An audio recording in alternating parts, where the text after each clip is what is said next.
he liberated North Korea, I'd kind of probably get behind it. But not if it was going to cause a nuclear war. The Russians are not as dirty as the globalists now. And the Russians are pretty darn bad, folks, their government. I'm not romanticizing it, but I've studied it. The New World Order has conquered us, is what I'm saying. They now want to be able to take down Syria. They're very mad that 6 months ago that got derailed. But go back to 2008 with the Georgia situation, where the Russians rolled in with the troops and NATO backed off. I understand it's a diversionary tactic. Also, politically, it's diversionary from a lot of stuff going on inside the EU. We were talking to Steve, who is former naval intelligence, and you hear how smart he is. So next time you hear Bill Maher make fun of the military or Henry Kissinger call them dumb, stupid animals and stuff, in my experience, military people, even if they're folks that were enlisted, know more than the general public because they've lived inside of it. That's why we're taking military calls today.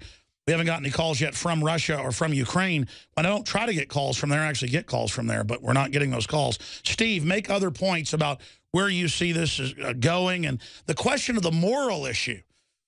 I mean, they're going to put people even worse into the Ukraine now? I mean, that's pretty bad. Absolutely. Let me make a couple of more points, and then I'll get off the phone. Firstly, the SEALs have been infiltrating, like I said, the Crimean area. Rostov-on-Don is a very important target. What they're doing is reconnaissance for nuclear targets. The NATO forces are trying to, and politically also the State Department, they want the Soviets to do a first strike nuclear hit, because what the retaliation is going to be, and I know based on the war game scenarios, there's 4 or 5 missile submarines with the task force, with the George Bush. And what they want to do is they're going to hit the targets that the SEALs have been reconning since 2010. But they can't hit those targets until the Russians launch tactical nukes first in the Ukraine. NATO doesn't care about the Ukraine. That's a throwaway country for them. And if they can obliterate it, then they can bottle up the Black Sea Fleet by doing nuclear strikes on the strategic targets. Then they can't get out. And then they'll Marshall Plan it and make hundreds of billions, quote, rebuilding it. Yes. But it's important to remember what unit they're trying to bottle up. In South Ossetia, you had the 76th Air Mobile Division, which is one of the very first Russian divisions made up of all highly trained volunteers. There's no conscripts in that division. And that division was earmarked for Syria a few months ago. If they've got them bottled up in a conflict in Crimea, then they can't go down and fight in Syria, and you're going to have al-Qaeda force, just like before, with Western advisors, usually Australian and British SAS, are going to lead these guys through Syria. When Syria falls, you've got Iran's flank. We can go straight into Iran because the Israelis are going crazy wanting to attack Iran, and that's the final attack. Sure, and I totally agree with your analysis, spot on. So how does it all end? It ends, if it follows the war game, that we're going to be launching on the Crimea and the Ukraine area with nukes to bottle up the Black Sea Fleet so we can do other things in other areas, namely Syria and Iran. That's the end game. Now, undoubtedly, the Russians understand all this. What they may do something unorthodox and move with a gambit. Well, you know, that's where the Chinese come in. They're going to talk the Chinese into helping them and flank around where NATO blocking forces are. That's where the Chinese come in. And the Chinese, you know, as everybody knows, can be bribed. And that's how it works. What do you as a father think of this? Well, I hope that I have a copy of Joel Skousen's Strategic Relocation, and I have a place in the strategically safe zones in the Ozarks. Probably close to you, Alex. It's just incredible. But again, this would be bad enough if we were trying to actually sell freedom over there.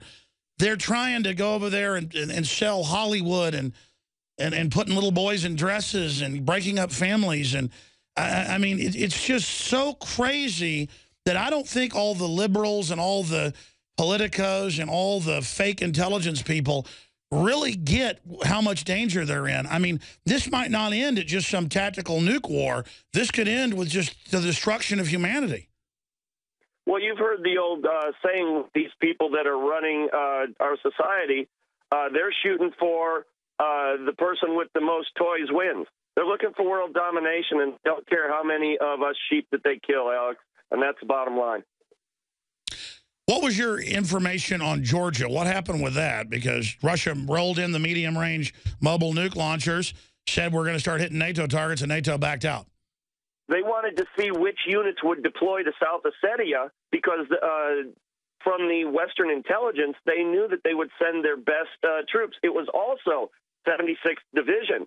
That's how the West made the assessment of which unit to isolate with their next phase, which was Crimea. And that's exactly the unit that was sent there, the 76th Air Mobile. Sure, but you know the Russians are going to have other elite units in reserve. Well, they've got Spetsnaz, but Spetsnaz are your special operators. They're just they're not primary combat formations. What about this situation? You know, Europe, England, and the United States are penetrated with Russian sleeper agents. Do you expect them to activate? Alex, I'll tell you something. Probably 2 years before I retired, one of those agents sat at a desk next to me. He's in Leavenworth now. Our military is completely penetrated by Russian agents, and usually American guys that the Russians send hot blondes to try and bring them over to their side. Oh, believe me, I know. It's amazing what happens when you have a hot girlfriend who has that sexy little Russian accent, isn't it, Alex? I've had the Russians send hot blondes at me twice. There you go. That's how it works. I had a guy sitting at a desk right next to me, career guy, lieutenant commander, had a wife and family, and the Russian girlfriend was his downfall. He's sitting in a prison for the rest of his life. Wow. Yeah. There's no telling how compromised our strategic planning is. No telling. Well, that's my point, is that even if it was moral, it's like a Mexican standoff. But, I mean, our country is rotting.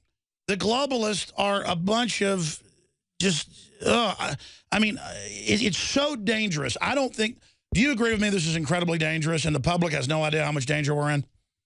Absolutely. But they're making decisions based on analysis of what they think they're going to be able to get away with. And they're trying to pin the Russian military down in the Crimea so that they can hit Syria and Iran. Iran's the main thing because the Israelis are screaming.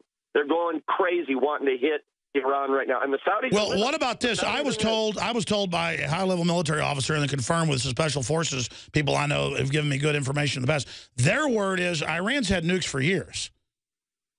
Absolutely. So why do the Israelis want to hit them now? Why do you think it's so scary that they're deploying naval cruisers to their new bases in Venezuela? The Iranians want to zap us with EMP. That's their main goal. This is insane. Detonate something in our atmosphere. All right. You had guests on talking about that. No, I know. I just want to live my life. And again, if our government was trying to promote family and private property and stuff, it'd be bad enough. Our government is so illegitimate, run by all these globalist interests, and I just hope, you know, Dempsey and others did go to Obama and tell him don't attack Syria, but I guess you're saying that was just, they said give us time. I mean, do you have any information on what happened there? Dempsey made a deal, like you said, and Obama said, all right, we're going to back off now, but we're going to go forward with what was war gamed in 2008 at the War College. You are watching the best of the Alex Jones Show, weekdays from 11 a.m. to 2 p.m. Central. Watch live at Infowars.com/show or become a member of InfoWarsNews.com and help us take resistance to the next level.